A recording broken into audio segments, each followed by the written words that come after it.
Bueno, creo que ya estamos casi todos, faltan si acaso un par de compañeros.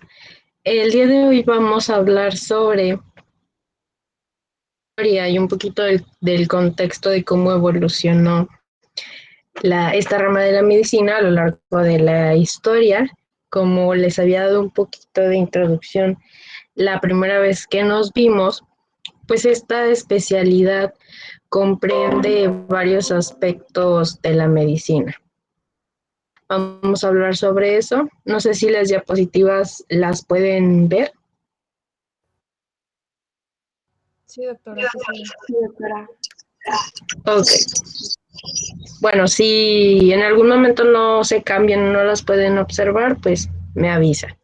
Aquí la otorrinolaringología pues va a ser esa rama de la medicina que la vamos a denominar este nombre y aparte cirugía de cabeza y cuello. Esta es una especialidad médico-quirúrgica.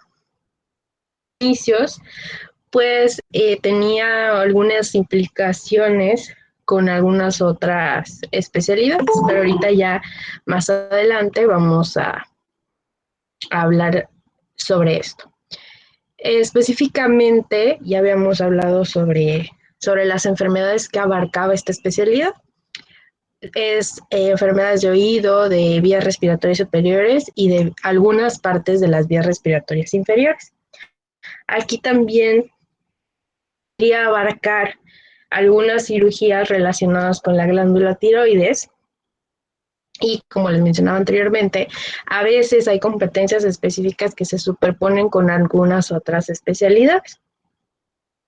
A lo mejor con cirugía general, a lo mejor con alguna otra especialidad médico-quirúrgica o una especialidad puramente quirúrgica. Entonces, es a grandes rasgos la definición como tal, especialidad. Y en cuestión de años o de cómo es que inició de esta especialidad, pues tenemos en el papiro de Ebers en Egipto alrededor de 1500 a.C. Existe un capítulo titulado Remedios para el oído con audición débil, en el cual pues se describían ciertas técnicas que pudieran llegar a ayudar a los pacientes con este tipo de,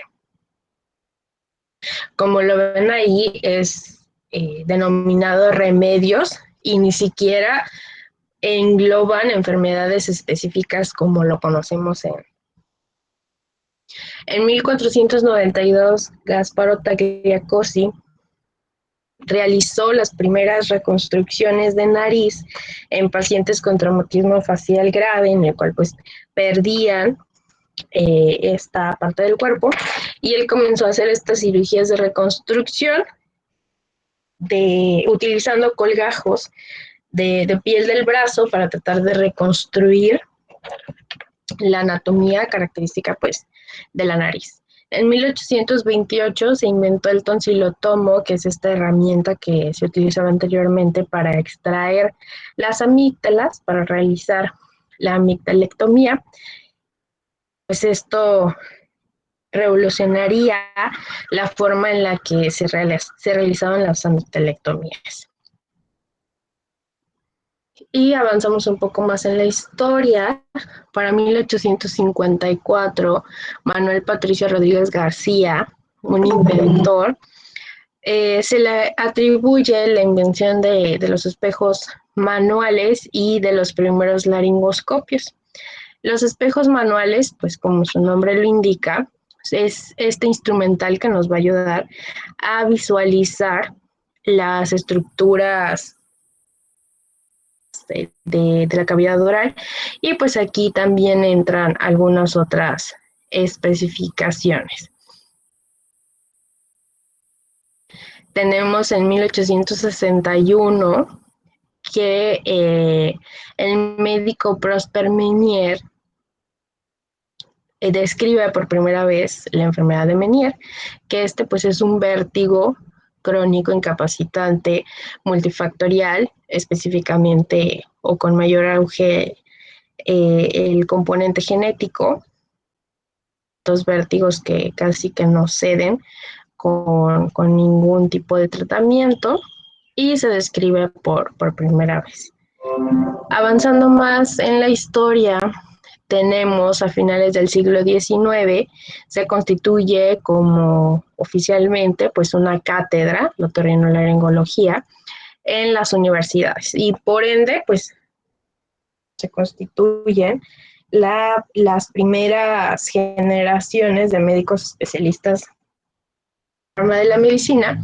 Y aquí pues como ya les mencionaba al inicio de la presentación, se encontraba esta especialidad fusionada con la oftalmología, en la cual pues se abarcaba o se les llamaba especialistas en ojos, oídos, nariz y garganta. Posteriormente pues llegó esta reconversión a solamente pues otorrinolaringología, cirugía de cabeza y cuello. Entonces aquí ya hay este cambio, esa transición a finales del siglo XIX, pues ya entramos en otras cuestiones en la cual la oftalmología pues es una especialidad aparte y solamente se dejó oído, nariz y garganta y agregándole esta parte quirúrgica de cirugía de cabeza y cuello.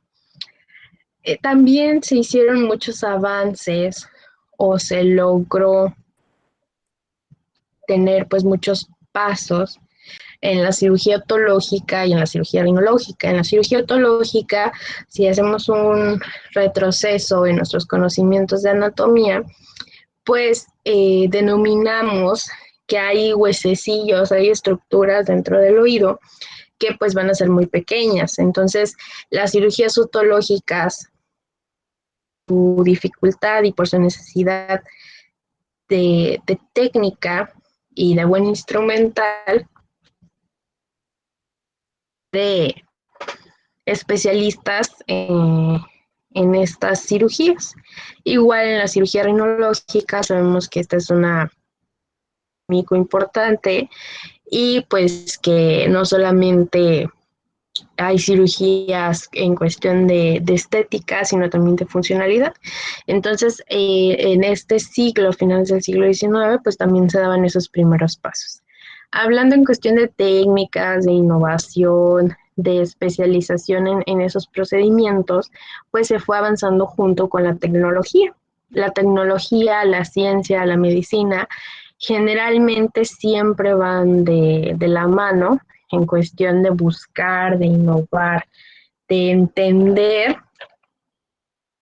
los padecimientos, sino también la evolución de las enfermedades y por ende poder realizar descubrimientos tanto en situaciones diagnósticas como de tratamiento. Entonces,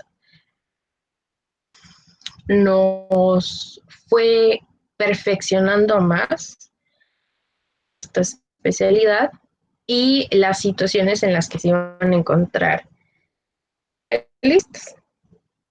En el siglo también XIX se comenzaron las primeras movilizaciones del estribo, por lo tanto, pues se comprobó que la extirpación del estribo no destruía la audición. Esto quiere decir que pues a nuestro paciente no iba a perder totalmente la audición,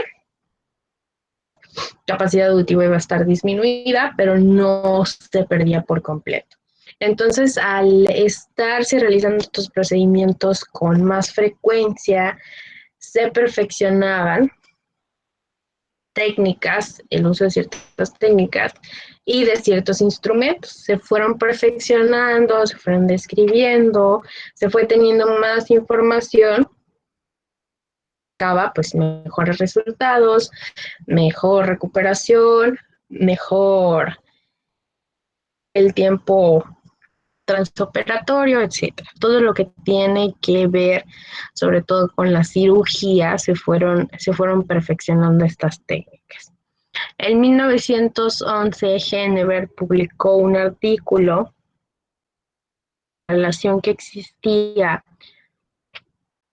al aplicar presión al conducto auditivo externo en pacientes que tenían sífilis congénita.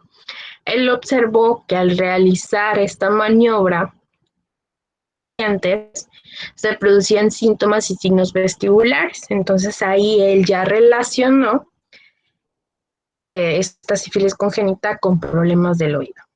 Entonces, al ya tener no solamente avances tecnológicos en cuestión de realización de cirugías específicas, también se fueron dando algunos otros en cuestión clínica.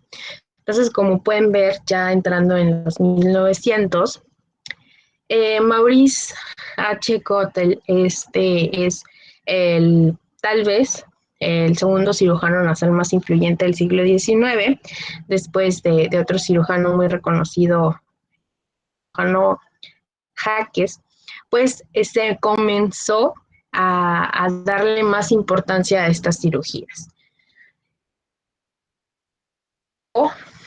Hacemos o brincamos de 1911, 1920 a 1944. Este mismo médico llegó a impartir las primeras clases especializadas en cirugía nasal. Estas clases, pues se hablaba sobre otras técnicas, sobre otros recursos, sobre otro material para realizar cirugías nasales. Aparte, se implementaron los primeros cursos a nivel pues de la especialidad de otorrinolaringología, que no solamente pues iban dirigidos hacia estos especialistas en Estados Unidos, sino al resto del mundo. Entonces se comenzaron a impartir cursos, a impartir clases, diplomados, simposios para poder darle esa difusión a esa información médica. En 1954 se organizó y se formó la American Rhinology Society, que pues esto se busca o se organizó para precisamente eso, con todos estos especialistas en esta rama, no solamente pues en específico de Estados Unidos, sino de todo el mundo, y así poder llegar a consensos en innovación, en tal vez descubrimiento de algunas otras enfermedades o darle seguimiento a acciones que los médicos creían extraordinarias o que no se tenía mucha información en ese entonces de cierta patología. Estamos hablando de los años 50 y pues con todo el boom de la industrialización, de ese crecimiento de no solamente tecnología, sino también de algunas otras actividades, pues obviamente todo cambió, todo se buscó en este sentido de la globalización. Entonces se formó esta organización, esta sociedad. Y en 1934, el doctor James Constant fue el primero en agrupar las enfermedades que afectaban la articulación temporomandibular y se le denominó el síndrome de Coste. Todas estas enfermedades que afectan esta articulación en específico, pues tenían esa similitud en signos y síntomas que nos daban a entender que pues esta articulación estaba disfuncional en estos pacientes, y pues este médico fue el que agrupó todas estas enfermedades en este síndrome. En 1953, la compañía Zeiss Optical introdujo por primera vez el microscopio quirúrgico. La tecnológica fue un paso pues grande en cuestión de situaciones quirúrgicas. ¿Por qué? Porque los microscopios quirúrgicos no solo nos ampliar ese campo operatorio, sino también nos dan mayor control, mejor resultado quirúrgico, se redujeron los tiempos de cirugía y además se notaba o se notó que había mejores resultados y había una recuperación más rápida. Entonces, al generar el menor trauma posible, pues el cuerpo se recuperaba más fácilmente. Este tipo de innovaciones tecnológicas específicamente se diseñaron para la cirugía de oído, pero actualmente no solo se utilizan en cirugías de oído, sino también en cirugía oftalmológica, en cirugía de abdomen, en microcirugía vascular, en muchas otras ramas de pues especialidades quirúrgicas o especialidades médico-quirúrgicas. Entonces, todas estas innovaciones tecnológicas no solo afectaron a la realidad, sino también a muchas otras. Entonces, con la llegada de estos nuevos métodos, no solamente del microscopio quirúrgico, sino también de endoscópica, pues también se traduce en muchas otras innovaciones en técnicas. Obviamente, si el instrumental cambia, la técnica también suele cambiar y pues obviamente esa capacitación en esa técnica pues se tiene que tener. Se tiene que capacitar personal que sepa utilizar estas innovaciones tecnológicas. Y pues no solamente nos quedamos en los años 50, sino hacia los años 2000, estos años, se fue perfeccionando se fue dejando en segundo término a las operaciones que denominamos abiertas y se fue más hacia el campo de la innovación de cirugías endoscópicas. Entonces, todo esto no solamente fue para innovar en tratamientos, sino también innovar en procesos diagnósticos. Sabemos que ahorita ya la endoscopía como tal o estos métodos endoscópicos pues nos ayudan mucho en estas situaciones. Una de ellas, la biopsia, las biopsias que se utilizan se pueden hacer por estos métodos endoscópicos o se suelen hacer por métodos endoscópicos y no solamente sería para sino también terapéutico. Igual, conforme vayamos iniciando en los temas, pues vamos a ver estas diferentes técnicas de abordaje y pues conforme fue avanzando todo esto, también nos fuimos adentrando en muchos otros campos que anteriormente por esos años no se tenían muy bien explorados. Entonces, como pueden ver a lo largo de la historia, se logró, estos solo son sucesos que se consideraron importantes, pero hay muchísimos más a lo largo de todos estos años. Y ya ahorita hablando como en la actualidad, pues se tiene no solo estas herramientas tecnológicas, sino ya simuladores en tercera dimensión, realidad virtual, ya se tienen muchísimas herramientas, simuladores, se tienen ya muchas herramientas en las cuales se puede aplicar en cuestión de sobre una cirugía difícil, sobre ese pronóstico, se puede cambiar. Entonces, ya ahorita la tecnología no solo nos ha hecho la vida cotidiana más fácil, sino también nos ha ayudado a perfeccionar y a dar esa mejor calidad y calidez de la atención en nuestros pacientes. Entonces, pues eso es a grandes rasgos lo que íbamos a abordar en este tema. No sé si tengan alguna duda, alguna aportación, algo que ustedes consideran que se podría atribuir a este avance de esta especialidad como tal a lo largo de la historia.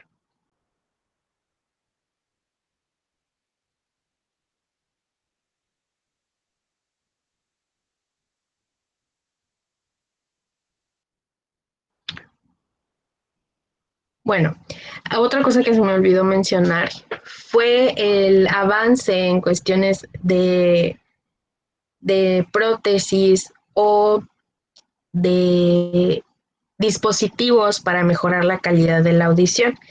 Pues anteriormente, si un paciente a la audición, pues simplemente no se le podía ayudar correctamente, hablando de 1800, de 1900, pero conforme fue avanzando la tecnología, pues ya ahorita hay implantes cocleares, ya hay dispositivos externos para mejorar la audición y algunos otros dispositivos que ayudan a estos pacientes, que algunos son audífonos Bluetooth, algunos otros son implantes que van a estimular más de la corteza cerebral para ayudar a nuestro paciente, pues, o mínimo a percibir ciertos sonidos.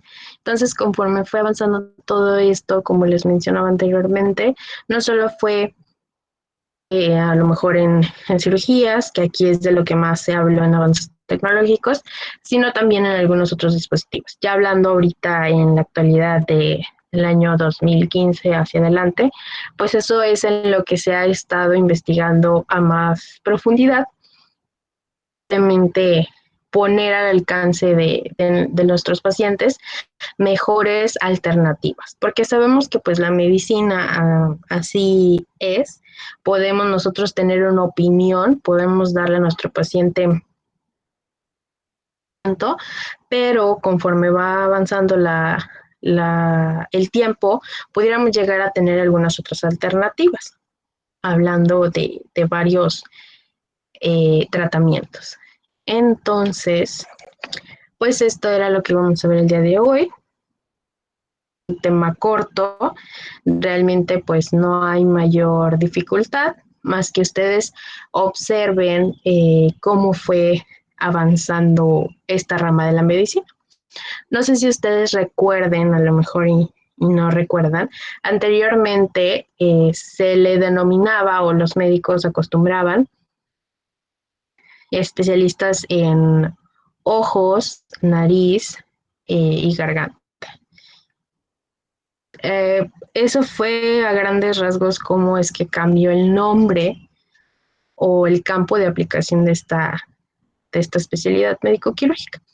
Ya pues la oftalmología es otra especialidad aparte, aunque solamente sea el ojo como tal, pues tiene muchas estructuras en las que se tienen que especializar y pues obviamente la cirugía de ojo es pues complicada por muchas situaciones, pero pues aquí lo importante es identificar correctamente a nuestro paciente. Y hablando de otorrino, pues sabemos que muchas de las enfermedades de estas estructuras pues son muy comunes, las encontramos casi que en la gran mayoría de nuestras consultas, pero hay algunas que son raras especialidad, pero pues eso lo vamos a ver a lo largo de las clases. Y pues si no hay ninguna pregunta, no hay ninguna aclaración, pues esto era lo que nos correspondía revisar el día de hoy. Y pues ya nos veríamos hasta la próxima sesión. Que tengan una muy buena tarde. Y cuando tenga yo ya su grupo, su material, les voy a avisar para que entren al Teams y ya puedan observar todos los documentos que voy a subir. Ok, doctora. Muchas gracias, doctora. Muchas gracias, Hasta- doctora, por la clase. Que tenga buen día, es todo muy interesante. Hasta luego.